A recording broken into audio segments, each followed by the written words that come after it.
नमस्कार व्यूअर्स, आप सभी का स्वागत है रेडियो द्वारका भक्ति में। और आज हम आए हैं इस्कॉन मंदिर में और यहाँ पर जो मौका है ये है एक शांति यज्ञ के आयोजन का, जो कि किया गया था कारगिल के जो शहीद हैं उनकी याद में। और कारगिल के जो लड़ाई थी उसके बारे में आप सभी लोग जानते हैं, किस तरह से जवानों ने, देश के योद्धाओं ने अपनी जान गंवाई थी और भारत को सुरक्षित रखा था और हम सबको भी सुरक्षित रखा था।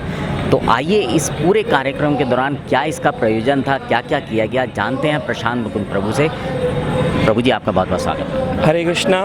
तो आज इस्कॉन द्वारका कारगिल विजय उत्सव यहाँ पर मना रहे हैं। 26 जुलाई 1999 जिस दिन लोगों ने भारत के वीरों में से 527 हमारे सेना नायकों ने अपने प्राण गंवाए, 1300 लोग जख्मी हुए, उन सभी के स्मरण में आज यहाँ पर महाशांति यज्ञ किया गया है। भगवान को अर्पित किया गया है फूल मालाएं, भोग, और उनके लिए महायज्ञ किया है। उन सभी सेना नायक जिन्होंने वीर गति प्राप्त करी, उनके परिवारों को बुलाया गया है। और कुछ ऐसे भी कैप्टन्स हैं जो उसमें युद्ध किए थे और शामिल थे, जिनके हाथ जख्मी हो गए थे, वो भी आज इस यज्ञ में आए हैं और बड़ा ही उनको आनंद का अनुभव हुआ है। उनके अनुभव सुने गए, कैसे उन्होंने वो किया था। उनको गीता का उपदेश दिया गया है। कुछ पुस्तकें जो उन्होंने लिखी हैं कारगिल युद्ध पर, उनका विमोचन किया गया है।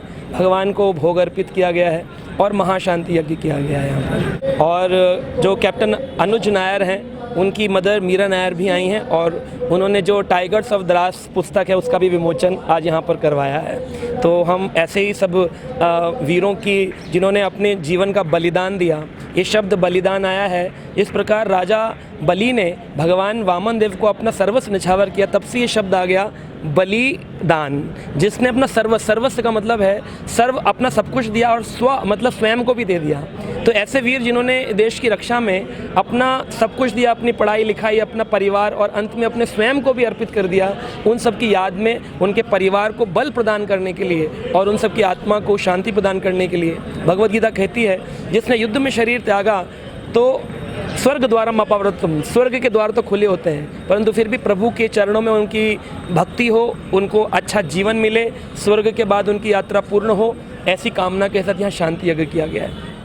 मेरा नाम कैप्टन अखिलेश सक्सेना है और मैं कारगिल का एक योद्धा हूँ। जो मैंने 3 अटैक लीड किए थे, जिसमें टोलोलिंग एक बड़ा अटैक था और उसके बाद हम और 3 पिंपल्स का इंडियन आर्मी का सबसे भयंकर अटैक था, जिसमें 3 अधिकारियों ने वीरगति प्राप्त की थी। उसी अटैक में दुश्मन के आर्टिलरी के गोले से मेरी बहुत बड़ी हानि हुई थी और मेरा पूरा बायां हाथ निकल गया था।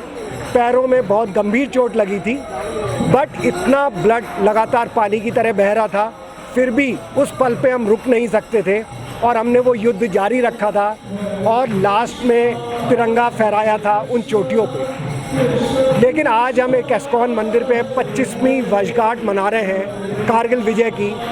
तो मैं अपने उन साथियों को, हमने जीत हासिल की थी, बट बहुत बड़ी उसके लिए हमने बलिदान दिया था, बहुत बड़ी कॉस्ट अदा की थी, और वो था उन 527 लोगों की शहादत, उनकी कुर्बानी, उनकी वीरगति।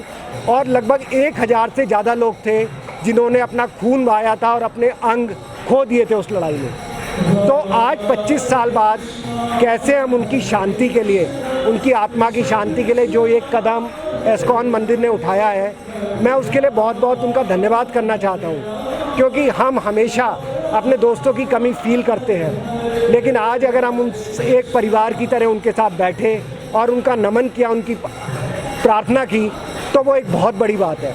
और खाली इसी समय नहीं, ये भगवद गीता हमारे साथ तब भी थी जब हम टोलोलिंग के भयंकर अटैक के लिए जा रहे थे और हमें नहीं पता था कि हम वापस आएंगे या नहीं आएंगे। तो कैसे अपने मन पे संयम करें, कैसे हम अपने जो बाकी साथी हैं उनको प्रेरित करें कि हम इस धर्म युद्ध के लिए आगे बढ़ना है, चाहे इसमें हमारी जान चली जाए। तो मेजर आचार्य थे, वो भगवद गीता को बहुत मानते थे, उन्होंने हमें बताया और तब से मैं भी उस पर बहुत विश्वास करता हूँ कि आप अपना धर्म का पालन करो, आप धर्म को करो, आप कर्म की इच्छा नहीं करो, और आप इस धर्म के लिए जा रहे हो तो एक बहुत बड़ा काम कर रहे हो। तो वो हमारे साथ गीता आज भी थी और मैं उनका फिर से थैंकफुल हूँ कि आज उन्होंने हमें ये सम्मान दिया और बहुत इन वीर नारियों को बुलाया, कारगिल के योद्धाओं को बुलाया। तो मैं पूरे आर्मी की तरफ से, कारगिल के पूरे परिवार की तरफ से, वीर नारी की तरफ से और कारगिल के उन सारे वीर योद्धाओं की तरह आपका नमन करता हूँ। बहुत बहुत धन्यवाद। शौर्य की ऐसी अद्भुत गाथा लिखते समय क्या एक पल भी आपको अपने परिवार की याद नहीं आई? परिवार की बहुत याद आई थी, और हम भी एक ह्यूमन बीइंग है, और अगर कोई बोलता है कि हमारे अंदर वो भय नहीं है, हमें अपने परिवार की याद नहीं आती, तो वो गलत है। हमें वो परिवार की याद आई थी, लेकिन कई बार अपना धर्म अपने परिवार से ऊपर होता है। और जब हम एक सैनिक की वर्दी पहनते हैं तो हम प्रतिज्ञा करते हैं कि किसी भी हालत में मेरे राष्ट्र का गौरव, उसकी प्रतिष्ठा और उसका सम्मान सबसे पहले आएगा हमेशा। उसके बाद मेरे जवान जिनको मैं कमांड कर रहा हूँ, और सबसे लास्ट में मेरा और मेरे परिवार का धर्म आएगा। तो ये बहुत डिफ़िकल्ट पल था, और वो पत्र लिखना अपनी परिवार को कि शायद मैं लौट के नहीं आऊँगा, जबकि आपको पता है कि आज आप जिंदा हो, ये बहुत कठिन काम था। लेकिन अपने मन को संयम करना है, जैसे अर्जुन ने कदम बढ़ाया था धर्मयुद्ध की तरफ, उसी तरह हम एक धर्मयुद्ध लड़ रहे थे और हमने उसकी तरफ कदम बढ़ाया, चाहे इसमें हमारी जान जाए या हमारे परिवार तो को हमारा जो है हमसे सेपरेशन सहना पड़े। शास्त्रों में एक बात कही गई है कैप्टन साहब कि धर्मो रक्षिता रक्षिता, जो धर्म की रक्षा करते हैं फिर धर्म भी उनकी रक्षा करता है। और आज हम उन सभी वीर योद्धाओं का धन्यवाद देते हैं जिनके कारण हम सब सिविलियंस आराम से अपना जीवन गुजारते हैं। अगर वो सेना में डिफेंस की जो बटालियन है वो वहाँ अपना जीवन बलिदान ना करे तो हम लोगों की रक्षा कैसे होगी। तो हम लोग आपका बहुत बहुत धन्यवाद देते हैं कि आज आपके कारण आज पूरा देश सुख शांति का, चमन का, आनंद का अनुभव करता है। जय हिंद।